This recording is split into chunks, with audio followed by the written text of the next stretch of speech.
The prisoner processing center on Station Beta 7 buzzed with the usual chaos of another defeated world. Admiral Kex of the Vorthon Empire watched through reinforced glass as hundreds of captured humans shuffled through the containment corridors. Most alien species surrendered completely after their first major defeat, but humans possessed an irritating tendency to keep fighting even in captivity. The Admiral's aide, Commander Vex, gestured toward the viewing screen displaying the latest batch of prisoners. These are from the colony on Tau 3. They held out for 6 months against impossible odds. Kex nodded, her 4 eyes scanning the crowd of humans below. The species fascinated her in ways she rarely admitted. Where other races crumbled under the weight of galactic warfare, humans seemed to grow more determined. Their primitive technology should have made them easy prey. Yet here they were, 3 years into the war, still causing problems across 17 star systems. Look at them, Vex continued, his tone mixing admiration with frustration. Even, now in chains they stand tall. Most species would be cowering. Among the prisoners, one human caught Kex's attention. Young, perhaps barely into adulthood by their species standards, he moved with purpose despite his restraints. His uniform marked him as a low-ranking soldier, yet other prisoners seemed to gravitate toward him. Even the guards appeared wary. Tell me about that one. Kex pointed through the glass. Vex consulted his data tablet.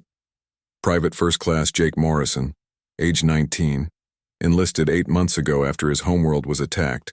No special training or background, just another farm boy turned soldier. The Admiral watched as Jake helped an elderly prisoner who had stumbled. The guards raised their weapons, but Jake simply looked at them with steady eyes until they lowered their arms. Something in that gaze spoke of depths the Vorthons had not yet fathomed.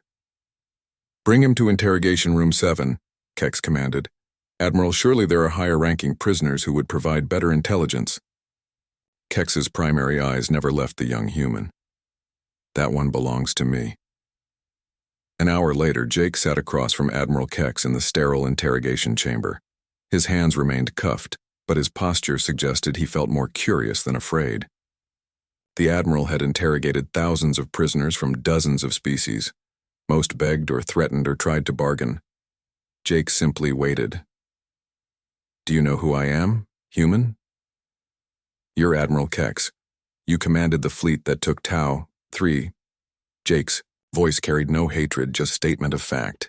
And yet you show no fear. Jake shrugged.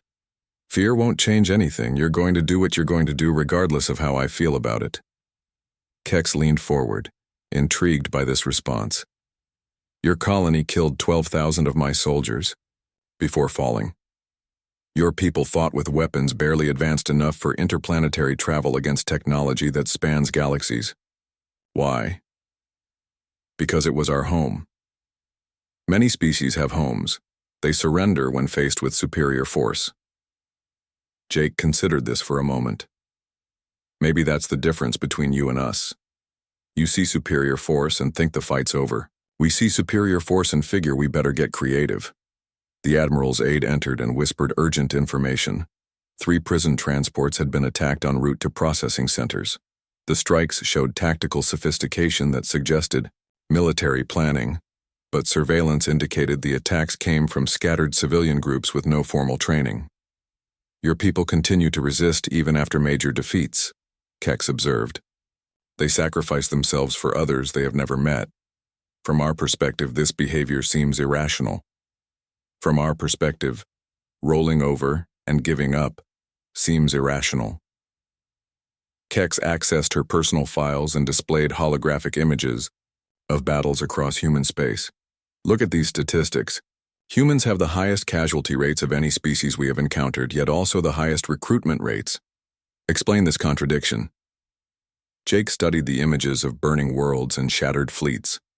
His jaw tightened, but his voice remained steady. Every person who dies fighting gives everyone else more reason to keep fighting. You think you're wearing us down, but you're just making us more committed. This makes no strategic sense. A rational species would calculate the odds and surrender to preserve lives. Maybe we're not rational by your standards, Jake replied. But we're still here, aren't we? The interrogation continued for hours.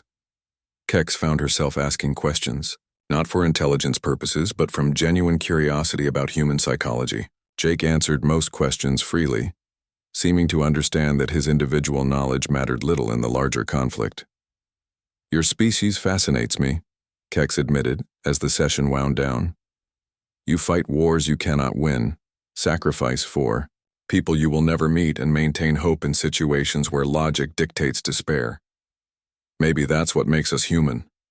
Or maybe that is what makes you dangerous. The Admiral made her decision. She had been planning to process Jake with the other prisoners, sending him to a labor camp on the Outer Rim. Instead, she would keep him on Station Beta 7, not as a prisoner but as a subject of study. You will remain here under special custody, she announced. I want to understand your species better. Jake raised an eyebrow. You mean you want to figure out how to beat us? I mean, I want to understand what drives a species to keep fighting when victory is impossible. Victory isn't impossible, Admiral. It's just going to take longer than you expected. As guards escorted Jake to his new quarters, Kex reflected on the conversation. In 3 years of war, the Vorthan Empire had conquered 47 worlds and defeated 6 major species. Yet humans continued to present new challenges with each engagement. She pulled up tactical reports from the latest battles. Human forces had begun adapting their strategies in unexpected ways, using their technological limitations as advantages. They could not match Vorthan firepower, so they focused on mobility and unpredictability. They could not win decisive battles, so they made every victory expensive. Most troubling of all, other species in the sector had begun adopting human tactics. The Empire faced its first multi-species rebellion in centuries, inspired by human examples of resistance. Admiral Kex realized she had made her declaration about Jake belonging to her for the wrong reasons. She thought she wanted to study him, to understand human weakness. Instead, she might have to study him to understand human strength. Outside the station's viewports, the stars looked the same as they had for millennia.